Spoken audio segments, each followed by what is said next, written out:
Esse demônio controla o Brasil. Você sabia? O final vai te surpreender. No coração político do Brasil, um demônio territorial conhecido como Bael controla os destinos da nação. Invisível aos olhos comuns, ele dissemina o caos através da política, corroendo a cultura, economia e educação do país. Muitos políticos servem a este ser, enquanto poucos resistem, conscientes do verdadeiro horror que espreita nas sombras do poder. Rafael, um jovem deputado recém-eleito e idealista, acreditava que poderia mudar o Brasil. Ele havia crescido vendo sua comunidade sofrer com a corrupção e o abandono, e jurara lutar por justiça. No entanto, ao se envolver mais profundamente na política, Rafael começou a perceber que algo estava terrivelmente errado. Numa noite chuvosa, após uma sessão conturbada no Congresso, Rafael foi abordado por um veterano político, Marcos, que o conduziu a um canto isolado. Marcos tinha olhos cansados e uma expressão de urgência. Rafael, você precisa saber a verdade, sussurrou Marcos.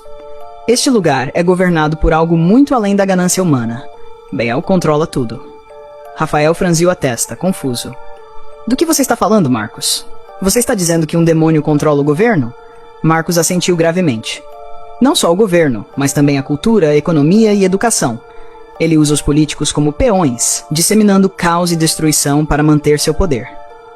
Muitos aqui servem a ele, conscientes ou não. Aqueles que resistem, desaparecem. Rafael engoliu seco, sentindo um calafrio. Como podemos lutar contra isso? Marcos olhou em volta, certificando-se de que não eram ouvidos. Há um grupo secreto de políticos que conhece a verdade e tenta resistir. Nós nos chamamos de os Guardiões. É perigoso, mas é a única esperança. Precisamos expor a verdade ao público e unir aqueles que ainda têm integridade. Enquanto Rafael assimilava as palavras de Marcos, ele percebeu o peso da responsabilidade sobre seus ombros. Nas semanas seguintes, ele começou a notar comportamentos estranhos entre seus colegas. Muitos pareciam agir como marionetes, suas decisões beneficiando sempre as mesmas figuras obscuras por trás do poder. Uma noite, durante uma reunião secreta dos Guardiões, um político veterano, Helena, revelou uma descoberta chocante. Encontrei documentos que ligam diretamente algumas das maiores figuras políticas a Bael, disse ela, espalhando os papéis na mesa. Eles são servos dedicados, e as ordens vêm diretamente um local subterrâneo sob o Palácio do Planalto. Rafael e os outros ficaram chocados, decidiram que precisavam investigar o local e reunir provas definitivas. Na calada da noite, eles se infiltraram no Palácio do Planalto, descobrindo uma entrada secreta que levava a um vasto complexo subterrâneo. Nos corredores escuros e frios, eles encontraram um salão onde rituais obscuros eram realizados.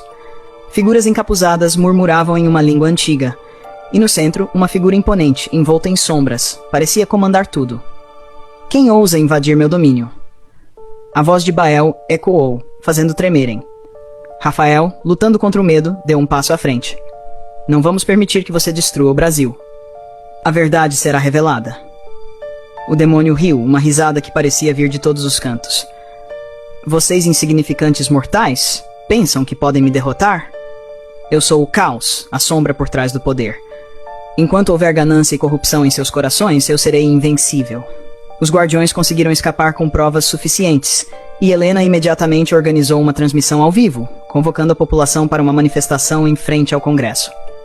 As ruas de Brasília foram tomadas por uma multidão ansiosa por ouvir a verdade. Helena, no palco improvisado, começou seu discurso, a voz firme ecoando pelos alto-falantes. Brasileiros, precisamos abrir nossos olhos. Estamos sendo manipulados por forças além da nossa compreensão. Bael, um demônio territorial, controla o destino do nosso país. Muitos políticos estão a serviço deste ser obscuro, e é por isso que nossa nação está mergulhada em caos e corrupção. A multidão murmurou, dividida entre descrença e choque. Marcos, ao lado de Helena, ergueu um dos documentos reveladores. Aqui estão as provas. Ligações diretas entre os nossos líderes e Bael. Precisamos nos unir e resistir. Enquanto alguns na multidão gritavam palavras de apoio, outros permaneciam céticos. Rafael, tomando a palavra, implorou. Povo brasileiro, acreditem em nós, não estamos loucos. A mudança só virá se elevarmos nossas vibrações espirituais e nos unirmos sob o poder da luz que vem de Deus. A transmissão ao vivo espalhou-se rapidamente pelas redes sociais, causando uma reação em cadeia por todo o Brasil. Muitos começaram a questionar a realidade em que viviam, enquanto outros rejeitavam a ideia como uma conspiração insana. o Brasil entrou em um período de grande turbulência, com protestos e confrontos entre aqueles que acreditavam na verdade e os servos do demônio que buscavam silenciar a revelação. O futuro do país pendia por um fio, mas a semente da resistência havia sido plantada.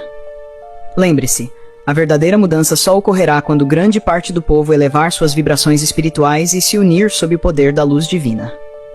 Se você gostou dessa história e quer ouvir mais contos misteriosos, inscreva-se no canal Contos e Mistérios.